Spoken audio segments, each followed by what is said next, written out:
Round one of the NHL playoffs continues to surprise all of us. A trade that completely changed a franchise has now led them to success that they haven't experienced since 2015. On the other hand, the best player in the world who had expectations of cup or bust just got sent home way earlier than anyone thought after getting exposed in round one. The new guard of the NHL is starting to take over, so let's look at how and break down what happened in part 6 of our round 1 recap. Starting the night off, it is the Minnesota Wild versus the Dallas Stars in Game 6. Minnesota has a chance to win their first playoff series since 2015 out of everyone in the league. The Wild took the biggest swing this season, getting Quinn Hughes in the hopes that they can finally get over the hump and make this team a true contender. 5 points in 5 games coming into this, and we said before the series started, if Dallas wants a chance to win, they need to slow down Hughes in the neutral zone. He is so good at using his skating or first pass to beat the F1 of the opposing team. And with how frequently the Wild stretch the ice, it could be a problem. Here, Minnesota is going to make a play up the wall, which will draw in the second layer of Dallas's forecheck. Now, to evade that pressure, Minnie's just going to play it right back to Hughes, who now has a free way to step into the neutral zone and make a play. From here, he's got space to zip up a quick up pass right to Dallas's blue line, and when you play north quickly like this, teams have to catch up by over-collapsing. So they over-collapse to get numbers back, and this is when the great teams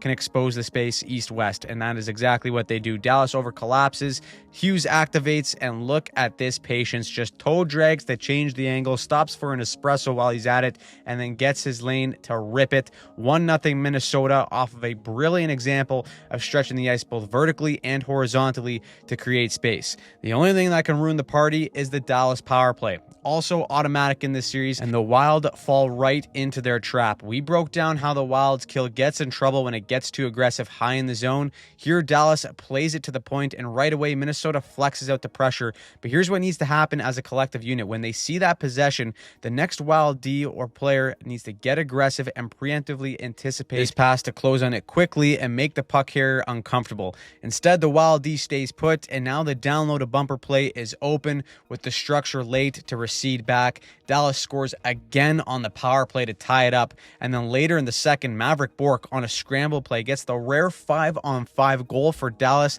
That puts them up 2-1, but Minnesota fans deserve better. They had to watch JJ McCarthy all year, so here to save them, it's Quinn Hughes. Not even a minute later, he just takes this rimmed puck and throws it in the mixer where Tarasenko is Johnny on the spot. It is 2-2 going into the third, and the Wild, they kept pressing. Their forecheck caused a turnover. They go low to high. Faber gets it, and activating is again Hughes. He's got Andre here late to the play, but how about this for accidentally on purpose? He sees he's got bodies in front, and it almost looks intentional. It might even be. He goes for the Adam Banks shot off the Dallas defender and in. Lucky to be good, good to be lucky. The Wild take the lead, and they never look back. Boldy gets the empty netter, and for the first time since 2015, the Wild are moving on. 3 points for Quinn Hughes in this game. That trade may end up going down as one of the best ever, easily the best in franchise history for them. He's completely changed the dynamic of Minnesota in all 3 zones, and now he's going head-to-head with Cale Makar and the Avs in round 2. So while the best 2D in the world go mano a mano, going home and booking the trips to Cancun is the Dallas Stars. The story for them all series long was their 5-on-5 offense. It just was not good enough. They were outscored 14-4 at 5-on-5. If it wasn't for their power play torching Minnesota, this may not have even been close. Dallas had a 3% shooting percentage when 5-on-5, which is pretty unheard of. And at the end of all this, you can point to factors like great goaltending from Minnesota, no Rumpe hints down the middle for Dallas. But ultimately, the Wild just did a great job at taking away the middle of the ice, stuffing entries on the blue line, blocking shots, and cleaning up second chances in the slot area all series long. And so the Stars have some decisions to make this offseason, starting with the RoboCop, who is a restricted free agent. And with that, we could see some big change in Dallas after they fall short in round 1. Then it is the Edmonton Oilers versus the Anaheim Ducks in Game 6. The first goal in this game is huge in setting the tone. If Anaheim gets it, the nerves calm down, and if Edmonton gets it, well, buckle up. Now, how about this for a bounce? Point shot bounces off Palin's caboose and then finds a way into the net. A goal off the ass cheeks in the playoffs may not be pretty, but they don't ask how. Anaheim will take the 1-0 lead. Now, Connor McDavid has not been himself in this series. It's probably because he's hurt, but that's taken away credit from the Ducks, who have played them so well in this series. Any chance they've gotten to double team him and swarm him once they see a bobbled puck or with his back to the middle of the ice, they have taken it. And so here, as this puck swings into this corner, McDavid is going to try and absorb the contact and initiate a reverse hit. But just the contact alone is enough to make this an unsettled puck for McDavid. And look at the support the Ducks have coming in. You got Karlsson swooping right in for the double team, and it's Ducks possession. Their defense activates instantly as well. The Ducks like to play fast, and that's a way to do it. Karlsson's got the piston legs drive in the middle, and the Ducks have a 4-on-3. The Oilers D are going to shift as they pressure. So Bouchard is going to take the threat coming along the wing, while Ekholm takes the center lane driver in the middle, and the F3 would usually take the far side forward coming in. But this is why it's crucial in the modern NHL to jump up in the play as a defenseman, because it creates a mix-up in coverage and gives you a numbers advantage. The F3 here takes the trailing man instead of Kreider breaking in on the far side, and he makes no mistake. The PETA guy from Sausage Party gives them a 2-0 lead.